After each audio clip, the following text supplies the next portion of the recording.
step, we'll look at perception. That's how we take in that stimulus and interpret it. And everybody's perception is different. If I say the words McDonald's or Nike, and I ask 10 or 15 people their opinion or their perception of those companies, I'm going to get a wide range of different answers, and that's because we all take it in and develop a perception differently. Some perceptions are perceptions we develop ourselves through direct learning, and others are indirect. Somebody gives it to us. So today, in this particular week, we're also going to look at reviews and recommendations and how they're affecting or changing our attitudes or perceptions. It doesn't take us long to determine a perception. Some people might even call this intuition. It takes a very short period of time, 7 seconds. And the reason for that is back when we were living in caves and struggling to stay alive every day, we had to make quick decisions. We had to decide quickly if we could trust an area or a person, just based on the look or the feel that we got from them. And so it doesn't take us long to make a decision as far as making a perception. I don't use a book in this class, but I do want you to have some of the information that's standard around perception, and these lines are basically it. This perception is a way of regarding or understanding or even interpreting, getting that mental impression or image. It's the way you think about or understand someone or something or product in the case of marketing. The ability to understand or notice something easily, how quickly you pick it up. In the way that you notice or understand something using one of your senses. So you might walk into a restaurant, for example, and you may get a smell and decide, no, not staying, or a look or a feel. And that's because you developed a really quick perception of that. There are a couple of critical rules of perception, and it's important for marketers to understand these. First is exposure. To the extent to which we encounter the stimulus, how much exposure there is and whether it's random or constant. The second is interpretation, how we make sense of the stimulus. Everybody does it a little differently because we all have different learning and different understanding in the background. And then there are guidelines that marketers can use when they're putting their advertising or campaigns together to help make the perception stick. Of course, that makes the assumption that the perception is a good one.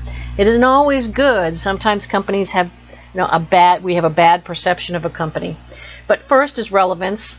If I'm in need of that product, if I'm in need of that service or that idea, it has more relevance. I'm in need of it. I'm going to develop a perception. If it's pleasant over unpleasant, pleasant always works over unpleasant. Back to the restaurant and the smell.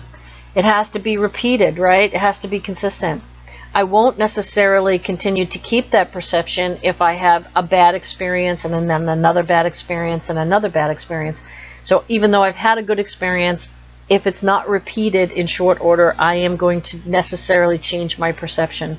You need to surprise or catch me off guard so that you make me think about it.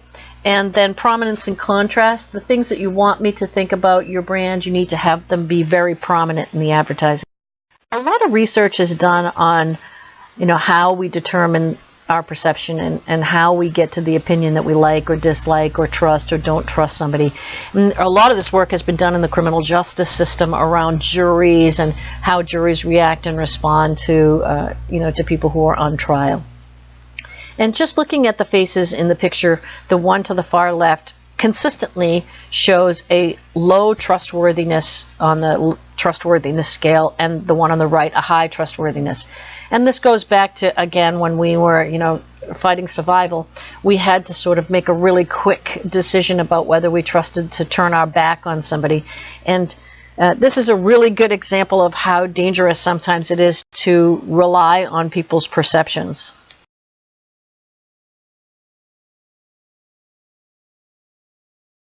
The next couple of slides all have something about them that when you first look at them, you don't see it. So I want you to look at the next few slides and see if you see the wording coming out as two different words, or in this case, see if you can catch the mistake.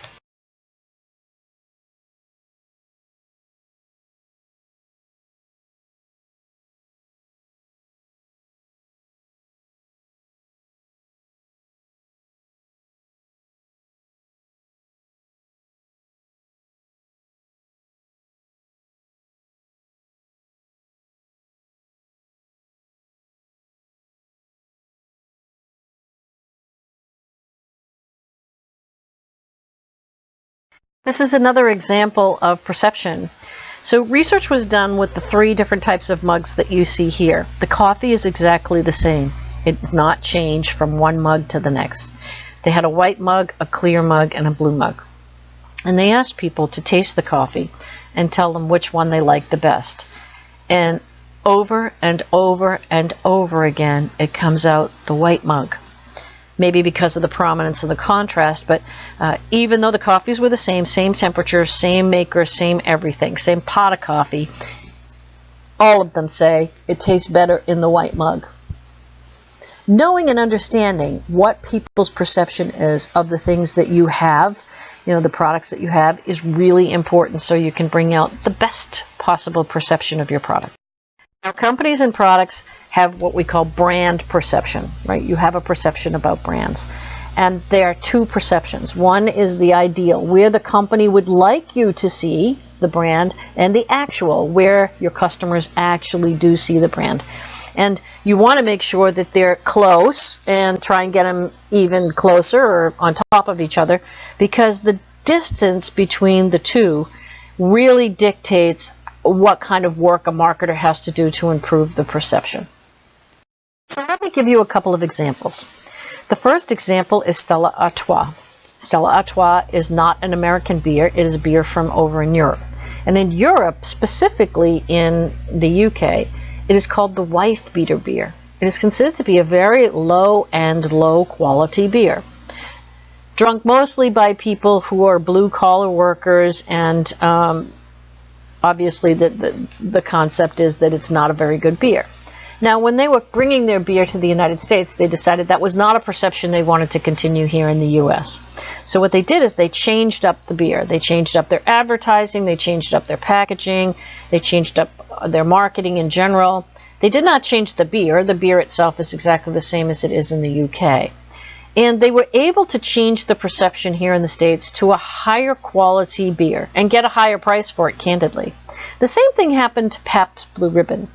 PBR, or Pabst Blue Ribbon, is considered to be a low-end, low-quality beer here in the United States. It sells for somewhere around $2. But when they brought their beer to China, same beer, same taste, they decided they didn't want to continue that. They didn't want to sell it for $1.98. And they didn't want people to think of it as a low-end beer. So they repackaged it, as you can see here, gorgeous packaging. They've highlighted or made prominent the things about it that they wanted, the perception they wanted people to get, which is that it's a long-standing old American beer. And they're able to get $44 a bottle for that beer. You can look it up on the internet if you aren't 100% sure I'm right. It's easy to change your perception when you leave a country and go to another. McDonald's has easily been able to do that. Here in the United States, they have a perception of being fast food and very inexpensive, but they have very different perception overseas.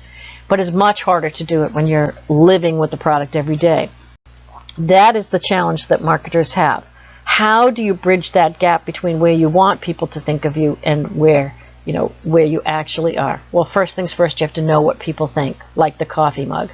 Once you understand what people think and how they interpret your product and what they think of your product, then you can go the next step and try and improve the perception people have of you. This is another simple example. It's 4 different companies that sell the exact same product. They all sell athletic gear. Columbia, Under Armour, Nike, and Adidas or Adidas. And everybody has different perceptions of this. I ask this question all the time in class, and I get very different answers. Some people don't know some of the products. Other people wouldn't buy Under Armour if it was the last product in the world. Other people will only buy Under Armour because they say it lasts. So how did those perceptions develop, and how do you build on the ones that are good and change the ones that are bad? That is a marketer's nightmare, my friend. But there are rules of perception. We do know that learning plays a big part in this, and we do know that the opinion of others plays a big part. So the next slide deck is on reviews and recommendations.